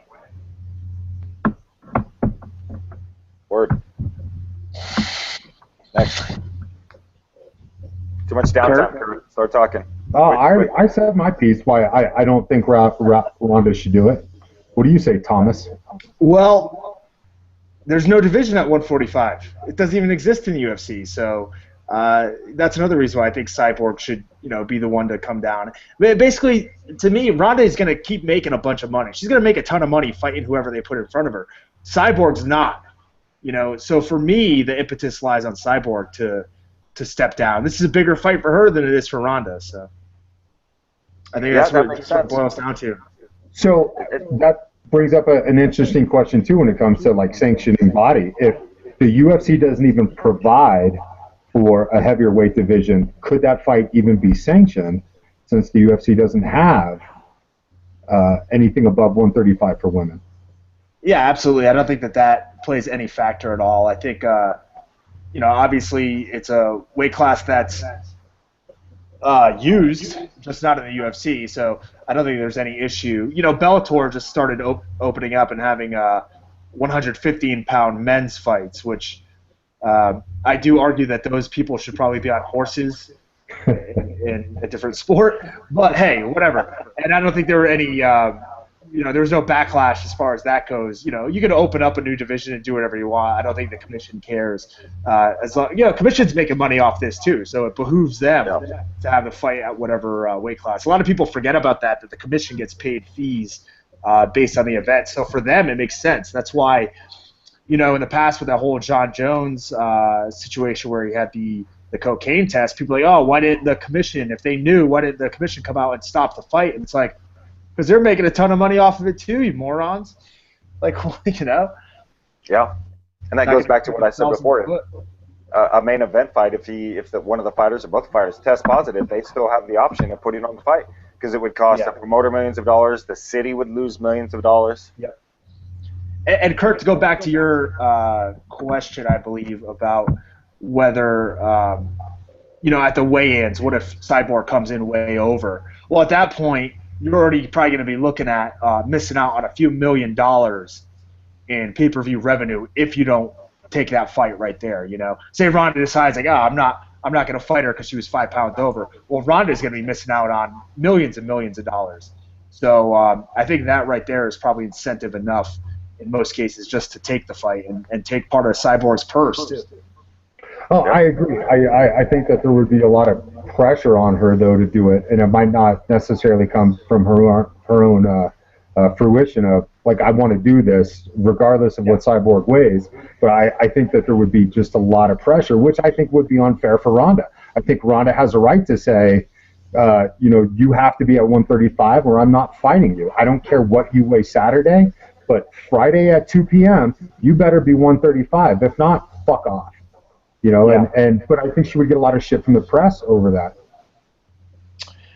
Well, I mean, the big talk has been that they're going to have this fight. Cyborg saying that it was offered to her for December 5th in Dallas. Yeah. And recently the UFC has done a pretty good job of setting up cards and then having people in the same weight class, high-level contenders fighting on that same show as well in case something goes wrong in the main event. So if they do sign this Cyborg Rousey fight for December 5th, perhaps the way to save it is to have, a number one contenders fight with Miesha Tate versus Amanda Nunes or Holly Holm or somebody, so that in the case that something goes wrong, you have a contingency plan. Makes sense. Did you guys watch any of the fights this last weekend, specifically the Michael Johnson Dariush fight? Yes, I did. Yes. So I know Nate and I have spoke about this, and Nate believes that there could be an argument. Let me speak for myself. I'm right here. No, jeez. That there could be an argument that Dariush did win that fight. I would make that argument as well. Would you? Yes. Based off of what? Which rounds? Based off the second and third rounds. So clearly, he lost the first round. The second and third rounds were a little bit tougher to decide. The third round I would give to Dariush, and I immediately went back and watched the second round as soon as that fight was over. And there were a lot of instances where, Johnson was kind of walking forward and throwing a lot of strikes, but they weren't all landing. And what we see on TV is one view of the action. The judges have 3 separate views around the cage, and a lot of places they're not privy to having the the live feed in front of them. So they not only don't see what we're seeing, but based on where the fight is taking place, they may not even see where the strikes are landing, if they're landing. And there were a lot of instances where Michael Johnson was missing strikes. The fight metric was a lot closer than most people probably thought. And, Dariush outstruck Johnson in the third. And in the second, he did a pretty good job, I thought, of making Johnson miss a lot and countering with a jab, both leading, and then he'd make Johnson miss and then hit him again with a jab, like Dariush said in his post-fight interview. So this was far from one of the worst decisions that I've seen. And people... But do you think it was a bad decision? Bad? I wouldn't even say bad. It was a close fight, and you have to pick somebody to win. And I think that you could easily make a case for the second and third rounds going to Dariush. I thought, and I don't know, you guys probably didn't even see this fight, but Ramsey Nijum fought 2 weeks ago, the show that I fought on. I thought he got robbed way worse than in this fight. I mean, Nate, do you want to speak for yourself now, or for you? That'd be nice. I know you're a college graduate, so you sound more eloquent speaking for me, and I have no college. The Raging Cajun, James Carville. That's how we need to market this show. Raging Cajun speaks MMA. Cajun style. I thought, oh my God, you're freaking me out. Is the camera actually switching back and forth like it's supposed to? No, apparently I'm the one that clicks back and forth. So if people are on YouTube, they're not going to see Tom. And now so you haven't been doing that at all. So this whole interview is just going to be you the whole time. No, that was the only time it was me. Okay, so I scored the first round for Johnson. He got the knockdown at the 4-minute mark. It was very close up into that point. And it was such a flash knockdown, too. So it wasn't an overly devastating knockdown, but it was a flash. But Johnson won that round 10-9. Second round, I thought, was ridiculously close. I thought you could go either way, depending on what your view is of dominating the cage, of the speed, who's controlling the range and the action. In the third round, Johnson went down, but it looked like a slip. The judges may not have seen that. The commentators didn't even mention it. They didn't even say, oh, Johnson goes down, oh, I think it's a slip, anything like that. So the judges could have seen that and thought that perhaps Johnson got knocked down.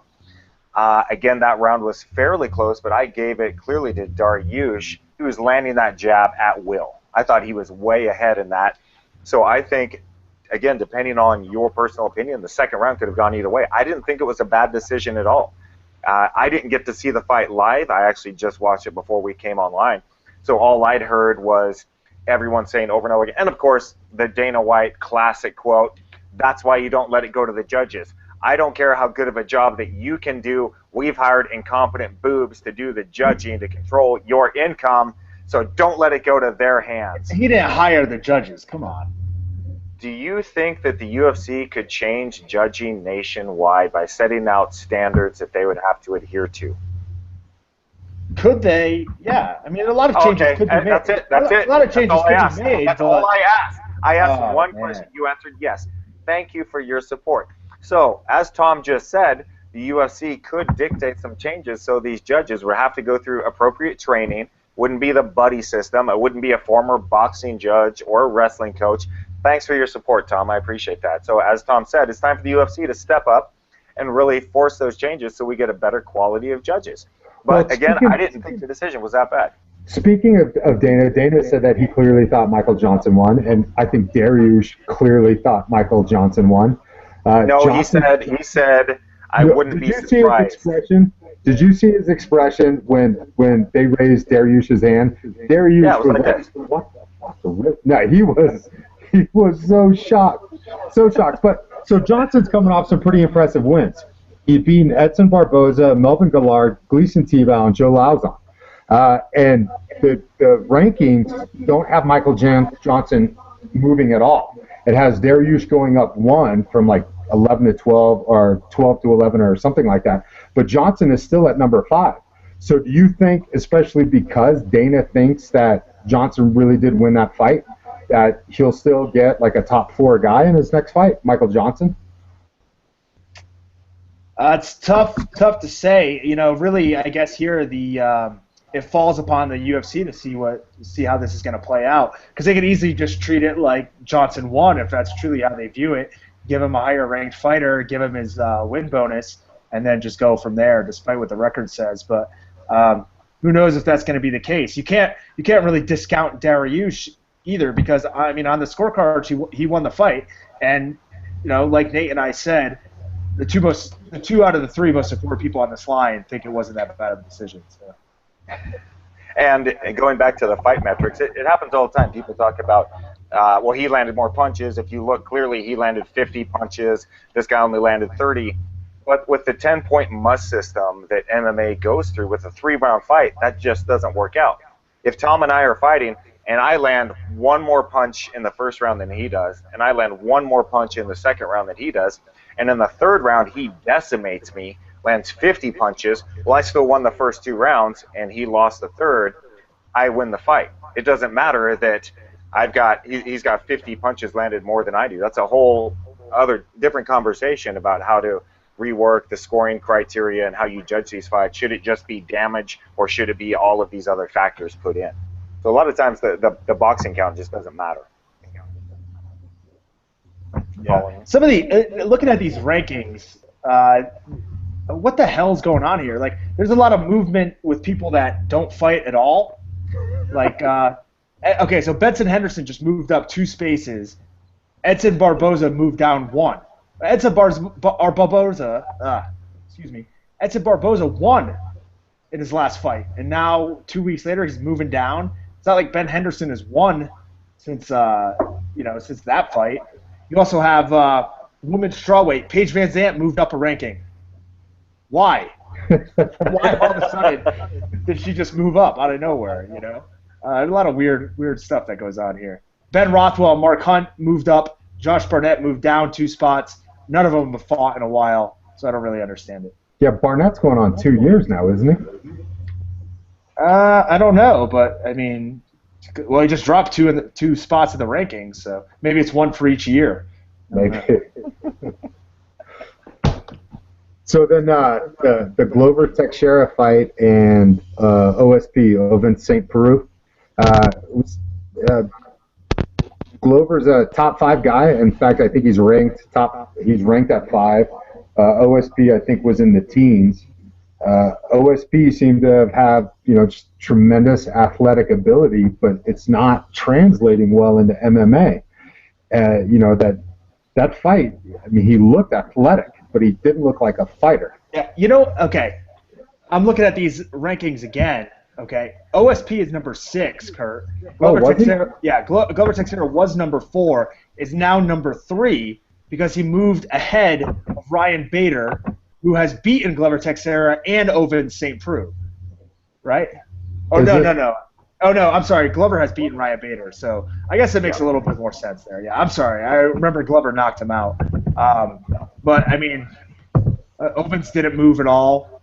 I guess that one makes more sense than the other ones. So are you on the UFC rankings? Yes. Oh, okay. All right, I was looking at a different one, and I can't tell you the name of it right now because I probably just made it up. But Glover, how do you think he looked, even though he won? He looked motivated, a lot more motivated than he did against Phil Davis, that's for sure. Ovince obviously cracked him pretty hard there in that first round. Hit him with a really nice body kick and then some punches, but Glover was able to get in close and kind of take Ovince down with little effort a lot of the times. You'd lift him up, take him back to the center of the cage, and slam him. And after about midway through the second round, you could kind of see the writing on the wall. Ovince came out that third round and was just dancing around, throwing garbage, and Teixeira took it to him. I thought Glover looked a little bit slow. He looked a little bit gassed, not as crisp as he had earlier on in other fights. Yeah, I don't. Something just happened. Nate doubled up on me. He's now joined. He's joined the call twice, so it's kind of bizarre. I got dropped. Okay. Glover, I don't know. It's tough to say because he took some hard punches there in the first round, but he's not a guy that's really known for his speed.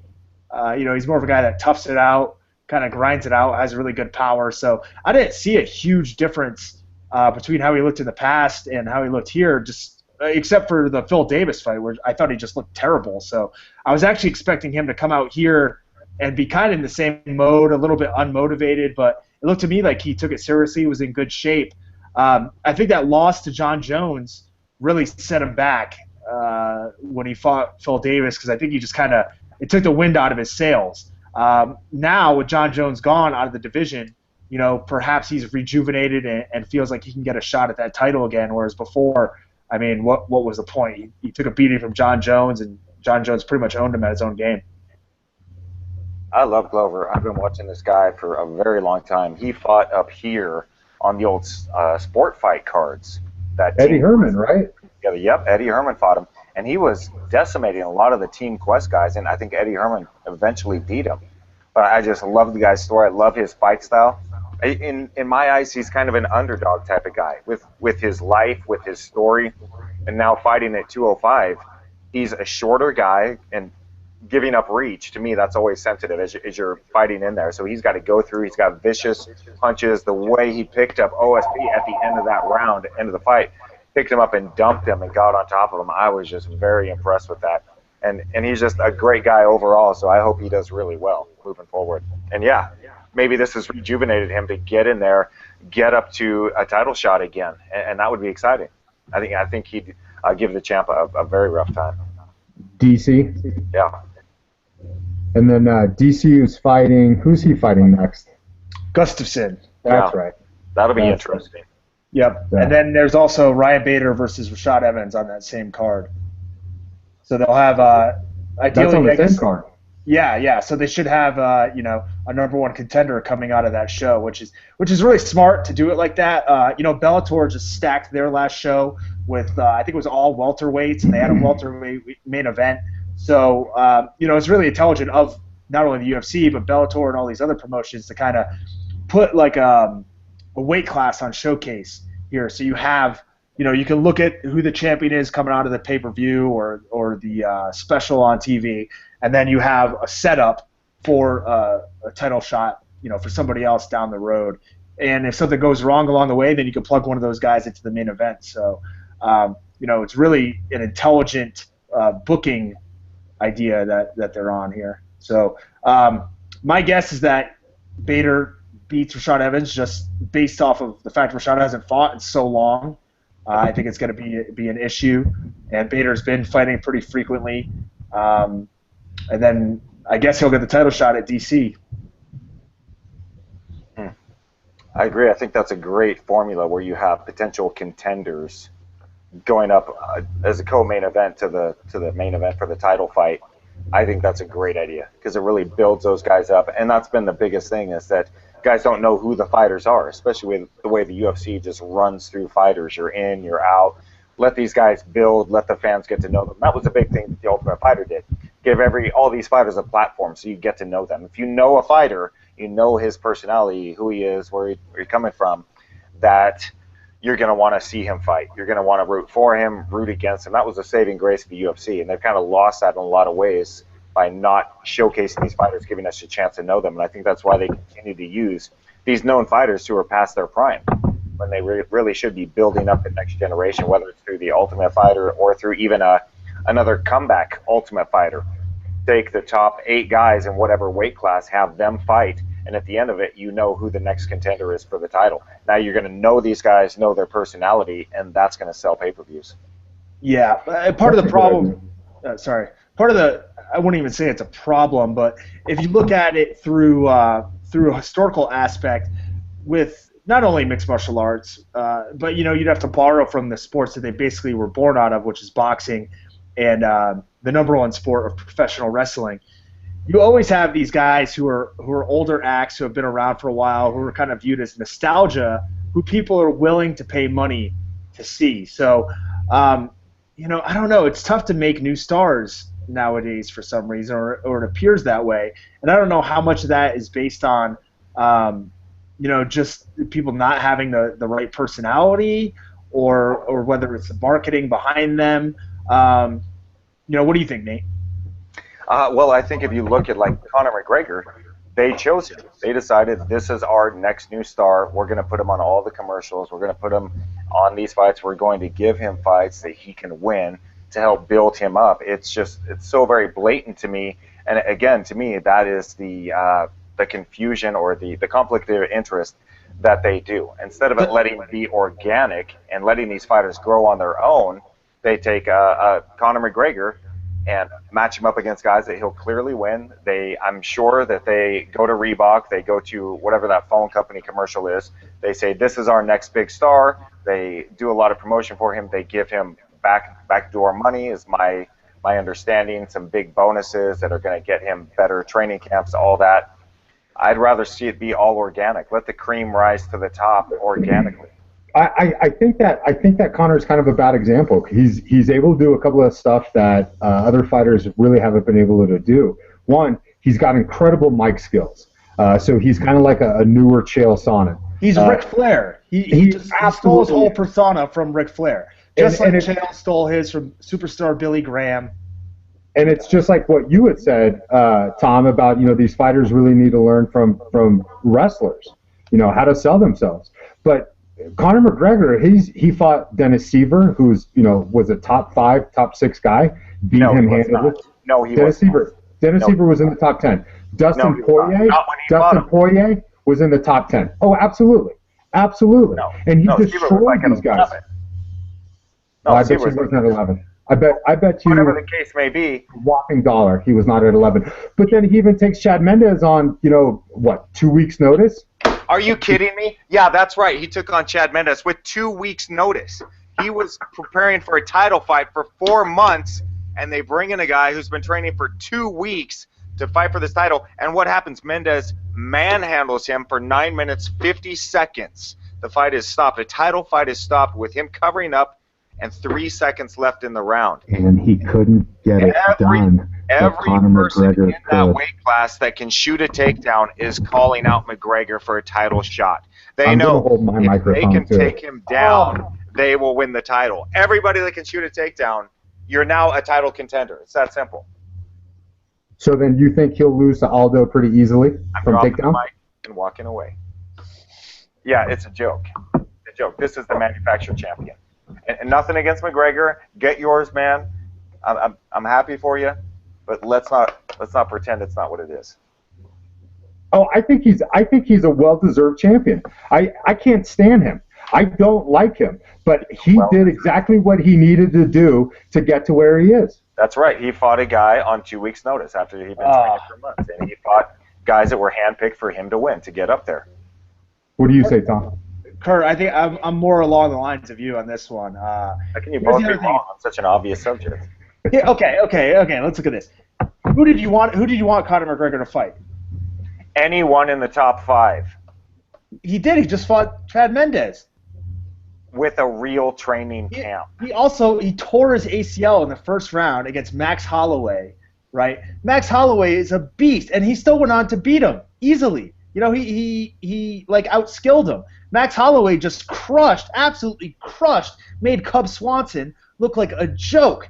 He tore through Cub Swanson, and everybody's on his nuts. And people forget that McGregor beat him. People forget that Dustin Poirier just moved up a weight class to 155 and is starching people. He was beating the crap out of people at 145, and McGregor ran through him. The only problem that McGregor's going to run to are with wrestlers, obviously, okay? And he just fought the best. Yeah, that's a pretty big part of the sport. Yeah, but those guys aren't at the top of that 145 division, okay? Besides, Frankie Edgar, he jumped right past Frank Edgar. Why didn't he fight Edgar on his way to his title shot? Why did the UFC decide this is a title fight, stripping away Jose Aldo, putting a belt up on the line on 2 weeks' notice? When else has that been done? I'm not here to defend all that. I'm not here to defend the extracurricular stuff. I'm not here to say whether or not Jose Aldo was hurt. All I'm saying is Conor he's the man. He's a beast, man. Yes. No. He took everything Chad Mendes had in those 2 rounds. On a 2-week training camp. He let Chad Mendes punch him in the face as hard as he wanted, laughed at him, and then knocked him out. Really? He wasn't laughing when he got picked up and slammed down at will with every takedown that Mendes threw. Okay, that's not true. He landed 4 out of 7 takedowns. Hey, that's a big difference. Who's the caveman? Who's the caveman? Nate, since when did you start counting takedowns as like the big determining factor of winning a fight anyways? I count it as, can you get the takedown and can you do damage, and how long was your fight count? Those are the 3 things those are the 3 determining factors in a fight. All right. Hey, that makes it easier to figure out the judging. So, do you think the Aldo fight will ever happen? I mean, this guy's backed out of more title fights than he's had title fights. I think the biggest issue with the Aldo McGregor fight is going to be that it's going to take place after this IV ban goes into place, right? So These guys are having a hard enough time making weight with the IV. I don't know what they're going to have to do in the meantime, whether they're going to have to lose weight over the next few months to be able to make weight safely and then rehydrate. But to me, that's a bigger concern than anything else. Like, are these guys going to be able to cut the weight and then get back to a healthy fighting position? And, with the loss of some of these extracurricular PEDs that go into the system, with the way the drug testing is now, maybe people won't even be able to make the weight. Well, that's a good question. I'd like to talk about the IVs for a second.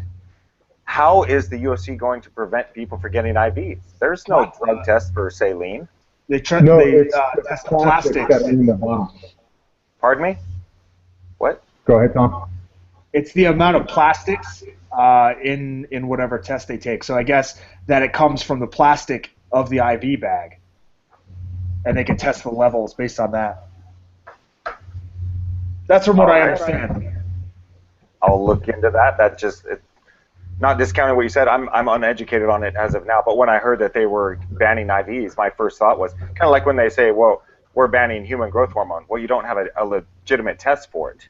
So how are you going to catch somebody with an IV? What are you going to do? Look at the veins on their arms to check them, check out all their vascular, see if there's a pinprick? No, apparently the bag leaches plastics into the fluid, and they can attest the amount of plastics that are in your system and determine based off of that whether or not you use an IV.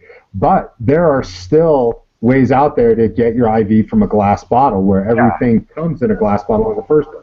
Yeah, exactly. That test is not going to be, that's not going to work, because guys are immediately just going to switch over to something else. Yeah.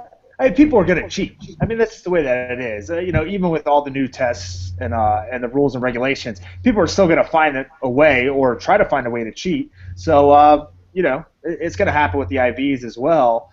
Who knows? No one mentions. Go ahead. IVs have been banned forever. It's always been against the rules to use IVs, but it was that hidden secret that everybody understood. Yeah, we're taking IVs, but nobody really cares. So it's always been banned. I don't know. Yeah. The only IV I'm dealing out is never mind. I was gonna try to make a joke because I'm Tom Lawlor the Fourth, so I was gonna try to make some sort of IV joke. I know there's something there. There's something there. Yeah, work on it. Tweet it later. Yeah. Hey, so speaking of which, you're a huge wrestling fan. Hulk recently got kicked out of the WWE, and Hulk Hogan. No, that Hulk. Not Bruce Banner. There's only one Hulk. Yeah, Hulk Hogan. Whatever. So were you shocked by his statements?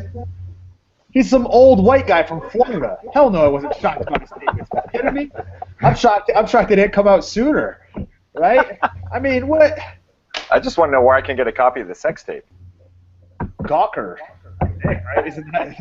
He's got a lawsuit against them. It's out there. It's not much to see. Is that literally or figuratively? What way are you saying both, about it? Is it a metaphor? Yeah, it was in both, literally and figuratively. Although, it did its job for me on more than one occasion. when you're in a pinch, say your prayers, take your vitamins, and rub one out. So what was more surprising, the Hulk Hogan or Roddy Piper dying? Oh.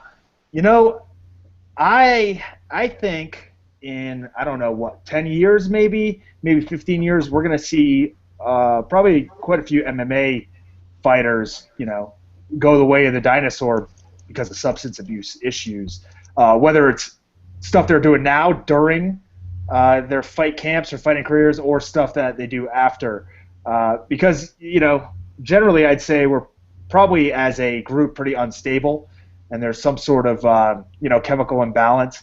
And without having the outlet of fighting, people are going to look to different things to kind of fill that void. And I wouldn't be surprised if alcohol and drugs are some of it. And, we have maybe not as bad as these 80s pro wrestlers, not the epidemics that they had, but I could definitely see, a small number of fighters dying off in the future because of, stuff like their heart attacks out of nowhere and stuff like that. Yeah, that's a good point. Brian Gumble, HBO Real Sports, just did a thing about domestic violence with MMA fighters. They had Christy Mack, who was brutally beaten by War Machine. They interviewed Jason Mayhem Miller, definitely not the most stable guy to talk to you about abuse in MMA. But one of the statistics that really stood out to me is MMA, and they went through, I think it was the top 200 or top 400, probably top 200 fighters in the world, and their arrest records, accusations of domestic violence. It was twice as likely than the general public, 3 times as likely as the NFL.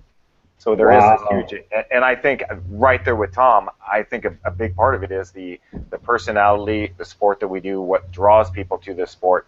I remember Chris Lieben talking about some of his issues in the past, and in an interview, and he laughed and he said, "You know what, man, we're not every stripper is just doing this to pay their way through college. They've got issues that get through this," and he compared that to fighters. So many fighters are looking to overcome issues that they grew up with, daddy issues, family issues, abuse issues, whatever it may be. It can be an outlet for them. So as many as we have great successful wrestlers who are transitioning, you have just an equal amount of people with pretty horrific pasts that have driven this. I know for myself, coming from being raised in a cult, abusive home as a child, that MMA is what saved me, and I was able to then direct my energy and my anger into something like this. So a lot of it is what you're bringing to it and what you're looking to get out of it. That's your cue. Yeah, I don't have much to add there. Dead air, Kurt. Dead air, Kurt. Come on. Nothing, Tom? I already talked. He said his piece. He said his piece. Before Nate did. Kurt, you're the moderator here. Come on, buddy. Why don't you tell us a nice clown joke, Kurt? Do you have a new watch you want to show us? I do, as a matter of fact. I do have a good clown joke, but nobody ever laughs at it. Yeah. There's nothing funny about rape, unless you're raping a clown. You just made rape okay. With that statement, now people are going to be like, it's a joke. Let's go rape. That's offensive. I would like to distance myself from comments made by Kurt here. Just for the record, I'd like to step away and say whatever views are expressed on this podcast are done without the general written consent of Thomas Lawlor. That's probably for the best. No, by appearing on the show, you consent to all the everything that takes place, the ideas and the content. I still really appreciate that you said that the UFC is personally responsible for the quality of judging nationwide. That's a really good point. Yeah, I'm glad that's what you gleaned from this entire 2-hour episode and conversation we've had here. Is some selective memory on your part. All right, you guys. With that, we got to wind it down. Thanks, Tom, very much for showing up and talking with us. As always, you're fun and charismatic, and can usually keep a conversation going. Today, apparently, was kind of rough for you, but most of the time. You're the moderator, Kurt. You are the moderator. Hey, same team, Nate. Same team. I'm the face. Yeah. That's pretty sad. I know, because I'm looking at the face behind you of what you used to look like before you were fat. That's a much better face. I know. I remember seeing somebody I hadn't seen in years, like after my fighting career. She just walks up to me, puts her hand on my face, and she just goes, "You look so different now." Yeah, I'm not 4% body fat at all times. All right, Tom. Thank you very much. Nate, thank you. This will be available on YouTube immediately. It'll be tweeted out, and it'll be available on iTunes and SoundCloud by tomorrow morning. Thanks, guys. Sweet. Go to zombiecagefighter.com. Get your free copy of the Zombie Cage Fighter comic book. And where can we find you, Tom? Tom Lawlor. Yeah. Is this my time for plugs? Yeah, what's your Twitter? It's at Filthy Tom Lawlor. And then you can also find me on a couple of my own shows, the FRBshow.com, also on iTunes. That's Nate's buddy, by the way. What's FRB stand for? I'm not familiar with that. Front Row Brian. Front Row Brian. I remember him spreading some malicious rumors and outright lies about me when I was hosting MMA Uncensored Live on Spike TV. That's interesting. I didn't realize he was still around. Give him my regards. I shall. I'll let him know.